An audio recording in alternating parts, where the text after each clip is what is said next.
السلام عليكم ورحمة الله وبركاته. ناس كتيرة طلبت البطاطس المقرمشة، تمام. جبناها بكل حركاتها وتكاتها، حاجة روعة. تمام، ما تروحوش بعيد عشان نبدأ نشتغل فيها على طول. بس يا ريت اللي مشتركش في القناة يشترك ويعمل لايك عشان نوصل لأكتر عدد ان شاء الله. واي حد فيكم محتاج حاجة، عايز يعرف حاجة، يكتب لنا في الكومنتات واحنا ان شاء الله هنصور اللي انتوا عاوزينه.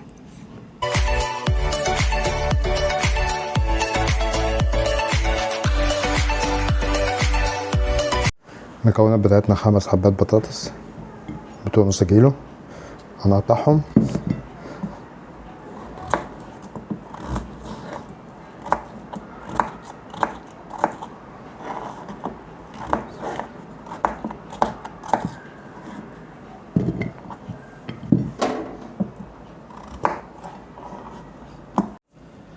هننزل البطاطس كلها ميه تتسلق على النار، هتاخد لها على النار حوالي بتاع 10 دقايق لربع ساعة، هتتسلق سلق كامل. كده البطاطس بعد ربع ساعة زي ما احنا شايفين عايزينها كده. هنصفيها من المية خالص.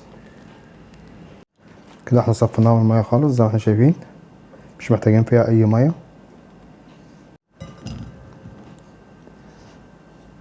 كده تمام. هنضيف بقى التوابل بتاعتنا. ادي معانا ملح، فلفل اسمر،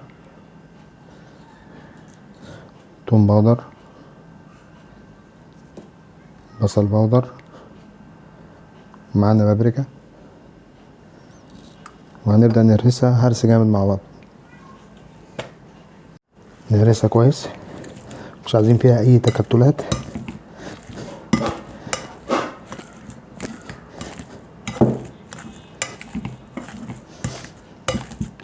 الريحة بتاعتها طلعت اهي.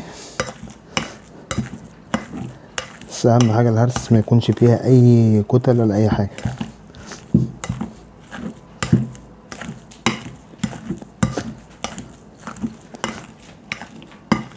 معانا 6 معالق نشا. لو حبينا نضاعف الكمية هنضاعف كل الكميات طبعا، يبقى كيلو بطاطس و12 معلقة نشا.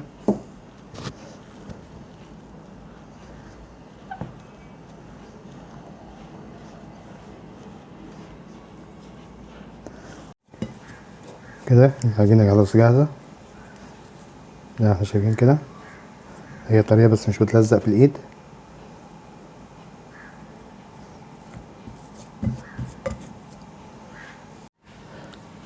هنبل ايدينا زيت عشان متلزقش معانا، وهنبدأ ناخد العجينة بتاعتنا نحاول ايه نلفها. المفروض ننزل بيها على طول في الزيت، بس طبعا عشان التصوير احنا ايه نلف كمان.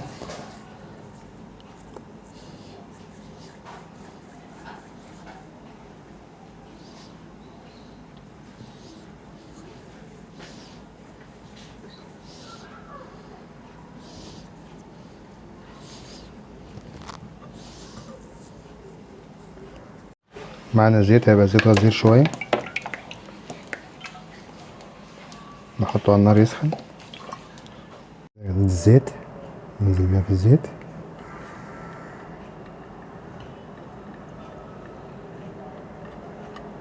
الزيت يكون غزير شوية.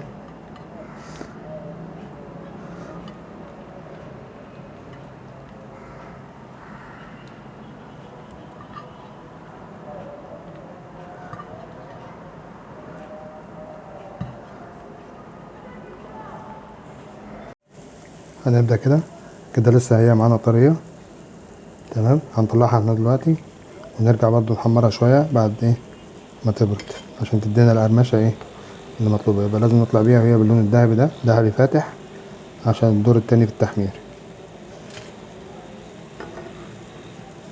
كده خلاص هنبدأ نحمر الوش التاني زي ما احنا شايفينها، هي طرية تنزل في الزيت.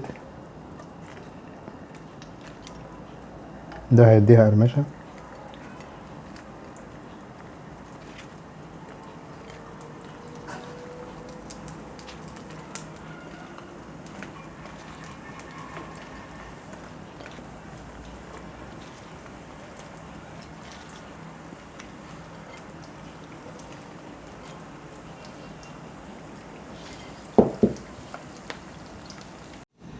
كده النتيجة بتاعتنا بعد ما خلاص اخدنا الوش تاني في الزيت اتقلت تمام زي ما احنا شايفين قرمشة كلها